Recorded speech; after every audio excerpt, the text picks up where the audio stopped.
Hola, ¿cómo están? Bienvenidos a la segunda parte de las nociones básicas sobre la fotografía, la parte B, donde vamos a hablar sobre el ISO, la velocidad, la apertura y el color.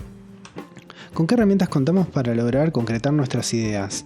Bueno, en el video anterior vimos algunas imágenes que nos podían ayudar a ver temas de composición y cómo algunos fotógrafos generaban ciertas sensaciones a partir de los usos de la técnica y la elección de los planos de composición, etc. En este caso lo que vamos a tratar de hacer es explicar de una manera lo más breve y simple posible los elementos básicos con los cuales yo me voy a valer para poder generar dichas composiciones. La tríada básica es el ISO, la velocidad o el speed y la apertura o el depth of field, que sería la profundidad de campo. Estas son tres cosas que de alguna manera van de la mano la una con la otra. Cuando en general yo obtengo una exposición determinada, hay un cruce de datos, o sea, una apertura determinada con una velocidad determinada y un ISO determinado van a generar una imagen determinada. Si yo quiero mantener como constante, por ejemplo, los valores generales solo en términos de color, iluminación y demás, puedo ir variando para generar estas sensaciones de movimiento que hemos visto, pero cuando yo cambio algo, tengo que compensar con otra cosa. Ahora a continuación lo vamos a ver un poco mejor. Entonces, empecemos por el ISO. ¿Qué es el ISO? En español se le llamaba ASA y en general en la época de las cámaras de rollo venía en relación al negativo que iba a usar. El negativo tenía dos variables, la de color, que ya lo vamos a ver más adelante, y el ISO o el ASA. El ISO o el ASA era la sensibilidad que tenía ese medio para capturar la luz. En este gráfico que podemos ver arriba, intuimos que a menor ISO, menor ruido, y a mayor ISO, mayor ruido. Hay como granitos en la imagen de arriba. En cambio, en la imagen de abajo, que es de un blog, ahí está la fuente, si quieren ir a verlo, es un blog de fotografía, podemos ver cómo una cámara digital, desde ISO 80 hasta ISO 3200, introduce cada vez más y más ruido. Al mismo tiempo toma más luz. Fíjense que la imagen en ISO 80 y la imagen en ISO 3200 son totalmente distintas en cuanto a lo que es la luminosidad.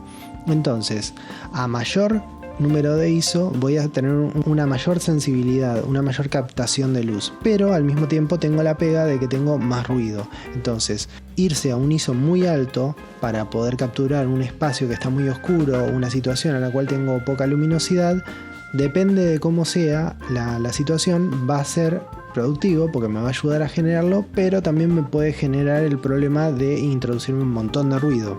Entonces es algo que tengo que tener en cuenta. A mayor ISO, mayor ruido. Por otro lado, hay una diferencia. Cuanto más pequeño es el sensor del dispositivo que yo voy a usar, ejemplo, un teléfono tiene un sensor muchísimo más chiquito que el de una cámara de fotos normal, ya sea una cámara compacta o una cámara de formato medio. Entonces, cuanto más pequeño es el sensor, más ruido va a generar un ISO 800 en una cámara formato medio. No es lo mismo que un ISO 800 en un teléfono celular. El teléfono celular va a tener muchísimo más ruido en ISO 800 que en la cámara de formato medio, simplemente por la capacidad de captación de luz de la superficie, que es muchísimo mayor la de formato medio que la de el celular. Entonces, pasando a la siguiente variable, habíamos hablado sobre la velocidad. La velocidad, como podemos ver arriba, se mide en fracciones de segundo, y eso es en sí la velocidad con la que se va a abrir y cerrar el obturador, que es lo que deja pasar la luz. Entonces nosotros podemos tener variables. Yo ahí abajo generé un par de imágenes para que ustedes vean ejemplos reales. Podemos ver en la tabla de arriba que dice 1/1000, se ve que está perfectamente la silueta del personaje, y si nos vamos a la otra punta en 1/2, el personaje se va a ver removido. Bueno, si lo vemos abajo, todas las fotos están sacadas en la misma apertura, que es f2.8, con el mismo lente y la cámara puesta en el mismo lugar en el trípode. Lo único que hice fue compensar, y acá viene lo que veíamos antes, compensar el ISO para la velocidad.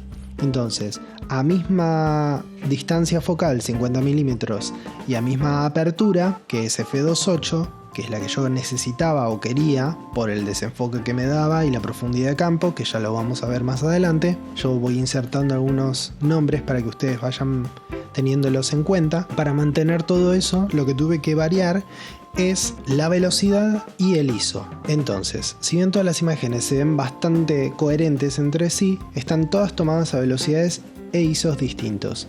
Fíjense, la primera está a 750, un 750 avos de segundo, o sea, un segundo dividido 750 veces. Y las paletas del ventilador se ven casi congeladas. Cuando más grande es ese número, más rápido es el parpadeo, por ende menos luz entra. Cuanto más chico es ese número, más lento hace la apertura y más luz entra. Por eso van a ver que en un 750 que es súper rápido, necesito 16.000 de ISO para generar la misma fotografía que lo hago en un tiempo de 1/8 de segundo. Necesito solo ISO 50. Fíjense cómo eso de alguna manera afecta. Ahora, ¿qué gané yo con cambiar la velocidad? Fíjense que puedo generar ese efecto que habíamos visto en la imagen de McCurry, donde vimos al nene congelado. Ahí podemos ver las aspas del ventilador congeladas, y en el otro lado podemos ver cómo la bicicleta se movía en la foto de Cartier-Bresson, y acá podemos ver que son una mancha de luz las aspas del ventilador porque salieron completamente movidas. Al mismo tiempo, espero que se note porque no sé cómo se va a ver la compresión final del video, pero en ISO 16000 contra el ISO 50 se ve ya en estas imágenes cómo se introduce muchísimo ruido, que es lo que vimos en el cuadro anterior. O sea, cuanto más alto es el ISO, más ruido. Pero si yo necesito generar esa imagen en f2.8, la realidad es que no tengo otra opción que levantar el ISO para poder congelar las aspas. Entonces, son cosas con las que uno tiene que lidiar si necesita generar esa imagen. Pero, como hablamos en el video anterior, está todo en lo que uno quiera contar. Y bueno, después pasamos a lo que es la apertura o la profundidad de campo. Ahí podemos ver en el gráfico de arriba cómo el anillo se ve con el círculo blanco en el centro. Eso quiere decir que está más abierto. El primero es muy mínimo, el borde negro, porque está bien abierto el objetivo, a diferencia de la otra punta donde vemos que el circulito blanco es muy chiquito. Entonces, ¿qué pasa? ¿Qué quiere decir eso? Quiere decir que la luz va a entrar mucho menos, como ya lo vimos antes, pero eso también tiene un efecto óptico. Si ven la imagen de arriba, cuanto más pequeño es el agujero, menos luz entra, pero al mismo tiempo más define todo lo que se ve. En cambio, cuanto más abierto está el agujero, más luz entra, pero al mismo tiempo define menos. ¿Eso por qué es? Porque ese chorro de luz que va a entrar y va a pasar por esa compuerta que genera la apertura del lente va a ser mucho más difusa cuando está más abierto y va a ser mucho más precisa cuando está más cerrado. Entonces es por eso que la precisión hace que todo de alguna manera se vea más enfocado. Las 4 imágenes están sacadas con ISO 50, o sea, para no tener mucho ruido. Además había buena luz en ese momento cuando hice esas fotos, y con un objetivo de 85 milímetros. Lo que varió ahora va a ser la velocidad y la apertura. Otra vez estamos cambiando de a pares. Mantuve una constante que es la distancia focal, 85 milímetros, y el ISO. Entonces yo, para generar la misma iluminación en las 4 imágenes, no solo me alcanzaba con solamente abrir o cerrar más el lente, sino que tenía que abrir y además mantenerlo más o menos tiempo abierto. Entonces veamos, en f1.2, o sea, está muy abierto. Fíjense que las flores del fondo o los elementos que están adelante, el pendrive, ni se ven casi. ¿Qué quiere decir eso? El lente está muy abierto, entra mucha luz, por eso en un 50 de segundo pudimos tomar esa foto. Pero fíjense que la profundidad de campo es muy corta, hay muy poca profundidad de campo. O sea, el foco es muy finito, está puesto sobre la palabra Canon de la cámara, y de ahí en adelante y de ahí para atrás se empieza a desenfocar muchísimo. En la siguiente foto cerramos el lente un poco más a f2, tuve que poner la velocidad a un 30, o sea, más lento, para poder equiparar la luz que tenía la foto primera. Fíjense que ya se empieza a definir mucho más las flores del fondo, ya no se ven tan borrosas como en la foto de al lado. Después abajo tenemos f4, donde ya casi podríamos llegar a decir que está súper enfocado, y otra vez ahí ya pasamos de un 30 de velocidad a un sexto. Cada vez tenemos que estar más tiempo con el lente abierto porque necesitamos que entre más luz porque estamos cerrando el obturador, y al mismo tiempo eso me está generando el efecto de que está definiendo más. Y por último ya vemos la imagen en f8, donde para una apertura de f8 que es bastante más cerrada podemos ver que tenemos un segundo dividido 3 de alguna manera, 0,3 de segundo, para obtener la misma iluminación que en f1.2 la teníamos con un 50avo de segundo. O sea, fíjense cómo es esa relación siempre entre lo que es velocidad, apertura y el ISO, ¿no? Y por último, la última variable que vamos a tener que tener en cuenta a la hora de generar las imágenes siempre es el color. El color se mide por grados Kelvin, un valor que es este que aparece en la tabla donde dice 7000K, 6000K, 4000K, 3200K, y al lado van a ver que tiene unos iconitos que en general son los que aparecen en las cámaras.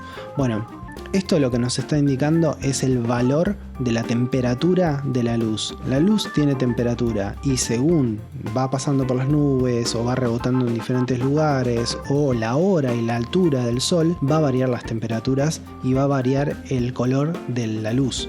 Nosotros lo que vemos es luz reflejada.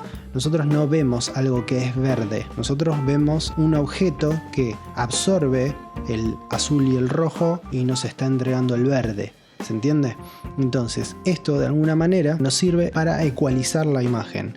Abajo pueden ver 5 fotos de la secuencia anterior, pero tomada con 5 balances de blanco distintos. Vamos a ver que el shade o sombra es muy amarillento, el cloudy o nublado es menos amarillento, en el medio está tomado con un custom white balance, o sea, uno hecho a medida, pero que básicamente es luz natural porque estaba junto a una ventana y la luz era de tarde bastante natural, así que aproximadamente está en 5200 Kelvin. Y después ya vemos como cuando vamos a fluorescente se va poniendo rosado en la primera instancia, medio rojizo, y al final cuando ya pasamos al tungsteno se vira directamente al azul.